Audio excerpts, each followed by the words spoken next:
السلام عليكم.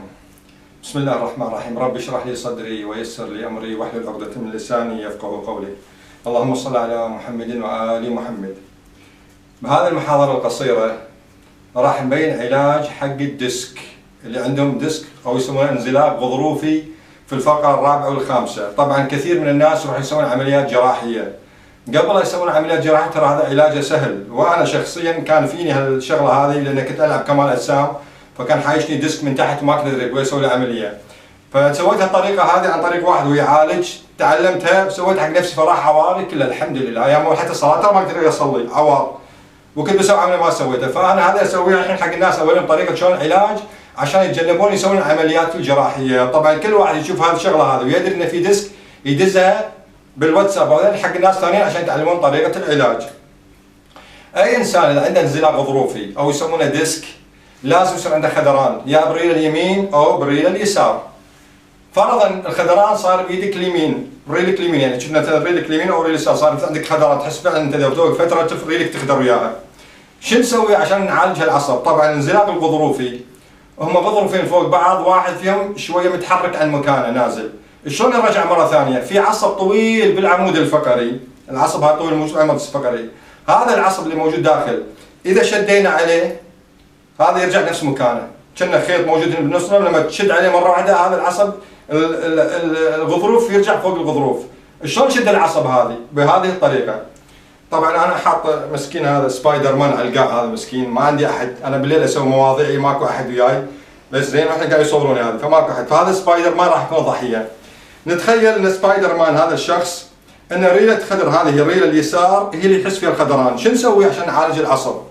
طبعا تنومه بالارض نفس يكون نايم على بطنه، وبريلك تخلي له واحد شوي وزنه ثقيل يضغط من مكان الحوض، يضغط عليه بقوه شوي. طبعا راح يحس بعوار بالم، ليش؟ لان احنا قاعد نشد العصب هذا يتحمل الم. ايش يسوي؟ عاد يرعص شوي هني، ينزل لتحت شوي هني، ينزل كوعه هني شوي بس لا ينزل اكثر من كذي، ويرجع يصعد مره ثانيه ويضغط.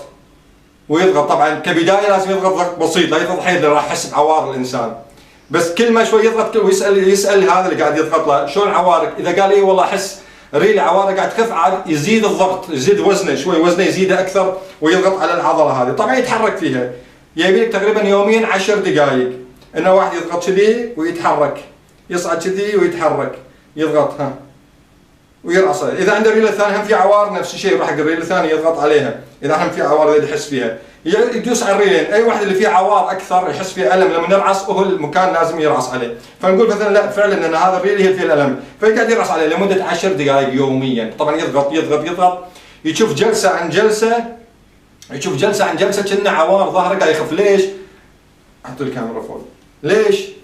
قاعد نرجع الغضروف، هذا الغضروف مجرد يرجع مكانه نفس مكان الايام اول اللي صار ذيل تشوف عواره يخف. هو اساسا ان الغضروف صار تحت عشان شيء يحس عواره، يحس عواره. طبعا يمكن يبي له اسبوع يومين يسوي او اسبوعين حسب هذا. كل ما يسوي يومين يشوف بعد فتره عوار ظهره راح يقدر يمشي ذيل. بس شو يسوي؟ يحتاط اذا شاف صار زين كل اسبوع على الاقل يسويها مره واحده، هم ينام على القاع كل واحد. ليش؟ احتياط عشان لا يرجع هذا الغضروف انه يصير انزلاق. وهذه الشغله ترى سهله، كل واحد يسويها تقريبا 90% الناس اللي انا معطيه الطريقه تشافوا. 10% لا يكون مثلا الغضروف خلاص اخترب مسوي له عمليات جراحيه، هذا ما. لكن اللي قام مو مسوي عمليات جراحيه طريقه علاجهم بهالطريقه، يسمونها الانزلاق الغضروفي، مو ديسك، انزلاق غضروفي يسمونه هذا. فيروح العوار كلها.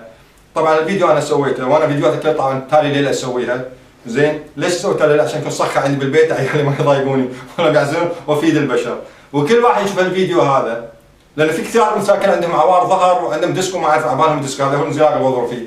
يبعثها حق الثاني عن طريق الواتساب. واي سؤال عندكم موجود، انا يراسلوني على الواتساب.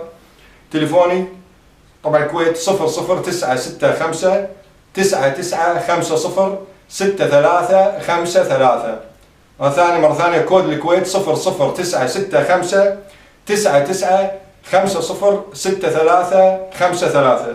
واي واحد يبي محاضراتي يدش باليوتيوب يكتب المهندس ابراهيم حياه، انا في محاضرات كثيره منزلها يطالع فيها شغلات. واي شيء صاير جديد بعد اسبوع ان شاء الله انزل. طبعا الناس قلت ليش ما تنزل بسرعه، في وايد ناس عندهم اسئله كثيره لازم اجاوبهم.